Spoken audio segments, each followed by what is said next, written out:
Stewart. Now they've both, as we've said, run into enormous trouble at various stages. There they go past him. So definitely Greg Bennett, I wouldn't say he's blown up, but he's certainly lactating seriously at this stage. Welch and Stewart have gone past. Now it becomes a whole new equation. Can Stewart find the kick to take out Greg? Well, Welshie's going to have to go within the next kilometre. He can't leave it to the last 500 metres, because over 500 metres, I think Miles would have the stronger kick. Guy Leach out on the course. What are your thoughts? Well, I tell you what, exactly what you're saying. We saw the last race. Welshie just went right from the start of that last run leg with Miles and basically had a situation where Miles couldn't even do anything about it. But at the moment, as they run straight towards me, we can see that Welshie is trying to fly as fast as he can, but Miles is sitting in there right on his shoulder, and he has got the most lethal finish in triathlon in the world. So Welshie knows he needs to get rid of him before this next lap when the bell's about to sound. Locke Volmerhouse, you know these guys so well. You've got a good look at the faces here on this shot. What do you reckon? Well, from what I've seen and from what I've seen of these guys racing, Greg Welch is going to try to kick from a long way out, perhaps just after this turnaround here, and Miles is going to just try to stick on his shoulder and then come around in the last 75 metres of the run. We've seen some incredible sprints from Miles Stewart in the past, but he has to be there. He has to be with Welch when that sprint is called upon. Now, as Locke pointed out, Welch is hoping to get rid of him before then. And this is going to be a fascinating final lap. Greg Bennett is hanging in there for third. You can see Brad Bevan coming down. He's about half a lap behind those runners. And Brad now is thinking about the series. He's in 8th place. And he's got to reel in a couple of places now to protect his series lead. This is the most vulnerable I've ever seen Brad Bevan. Does that surprise you, Locke? I think it just shows the real depth that we've got in the series now. Over the past 4 years, it's built and built and built in strength and in depth of talent of the guys. And now, you know, we're into a situation where any one of maybe 5 guys can win a race. Well, it certainly makes the racing exciting, and this is really what has pushed Australia, I feel, to the top of the triathlon tree. This type of racing, 500 metres left to go. Welshie is putting in the pace now. If Stewart can stick with him, he's probably got the kick to get him at the end. So this is where the moves are being made right now. If Welshie was a racehorse, you would say that he's won everything from a Newmarket to a Melbourne Cup, because he can win sprints and he can win in Hawaii. He's proven that. Welshie is leading. He's cranking it up now over the last couple of 100 metres. Miles is pained. He's going hard. Look at him! Miles has taken him. Miles has gone past. Does Welshie have enough? No. Well, Miles, what a move! Miles has sprinted. This is Miles Stewart's day. He's waited a long time for it, and he has got it. What a brilliant race, Miles Stewart. He's taken Welch, who looked to have it won, but Miles did do it. He did have that sprint. That was brilliant, sheer brilliance. He even looked like he wasn't going to make it. McCormack comes in 3rd place, and Trent Chapman almost fell over the line. That was Greg Bennett collapsing with the effort. Chippy Slater coming through now. There's and Chapman. there is Trent Chapman coming through. What a performance, what a finish. Miles looked like he was faking it. There's Olivier Marceau and Brad Bevan. This is his worst placing ever in the series. And to think that he had raced so cleverly in the first couple of races. Let's go to Guy Leach now with the amazing Miles Stewart. Well, Miles Stewart has taken a while, but I thought that you'd even do it earlier than this, winning a race, but today you look so strong. Yeah, I didn't have a lot of luck in Manly in the first race. In the second race, I raced as good as I could, but Welshie was just a better man on the day. And today, you know, I really think that the sprint runs are probably more my go at the moment. I think I'm a lot more prepared for that.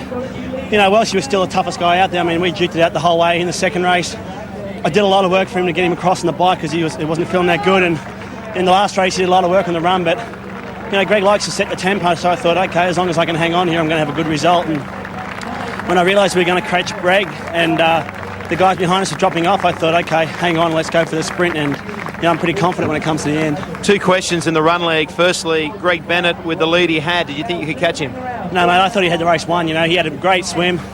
He did a great move on the bike. You know, if I could have been up there with him, I would have loved to have helped him out. But, you know, I just sat in and bided my time. And when Olivier went, I jumped after him. And we got that nice little gap, which probably made Greg hurt a bit at the start. So, you know, all in all, I had a perfectly good tactical race. Now, secondly, with Welshie being with you and the previous race in Glenelg, you started off together and he surged you early in the piece. This race was different. You had him and you were with him. You obviously didn't want him to get away before that last sprint.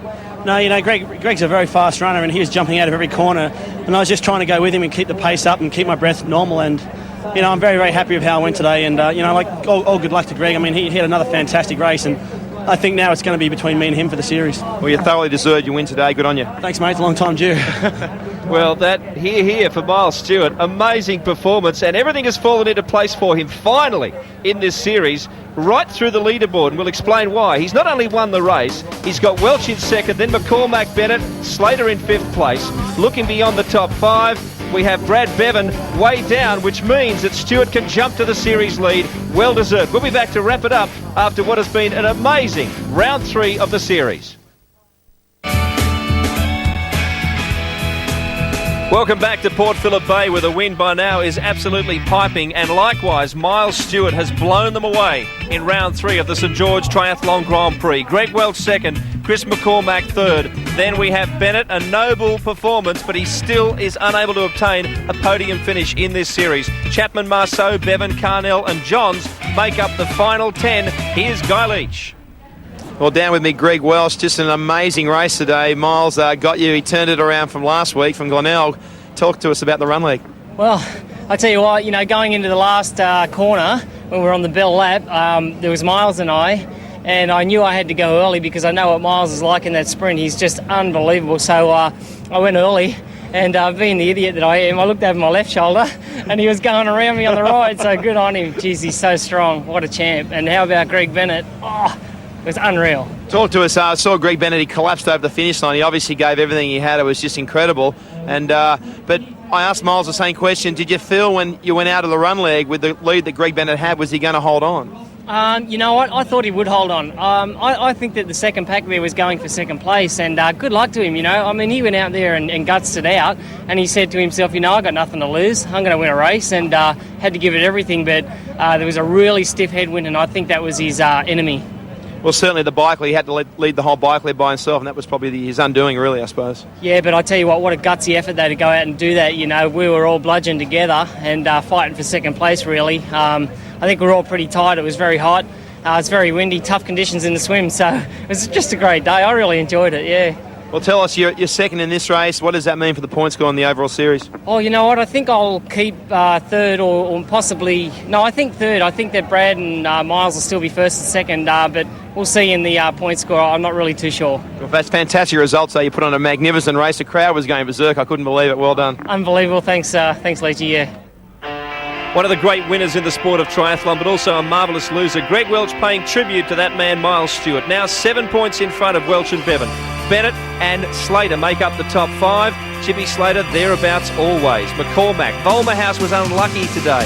Probably should be higher than 7th. Metters, Chapman and Johns make up the top 10. But what a call from Miles Stewart, Mark Fuel. He reckons now that it's down to just him and Greg Welch with 2 races left to go. Well, it looks that way, but don't write off Brad Bevan yet. If he wins the next race up at Twin Waters, he will stay in contention. But as we saw today, a win could come from absolutely anywhere. An inspirational effort by Greg Bennett on the bike. It was just fantastic. And Chris McCormack is right up there too, so it's going to be very, very exciting over the next 2 races. Oh yes, already a memorable series. Let's look ahead. The women's series has been spectacular as well, and we'll have round 2 from St Kilda, round 3 as a matter of fact, on February 22, and it's from 2 to 3, but of course check your local guides for details. And then the next one in the men's series, Novotel Twin Waters, a marvellous venue. Normally they hold an eliminator or a sprint up there, but it'll be an enduro on Sunday, March the 9th from 3 to 5. But once again, of course, check your local guides.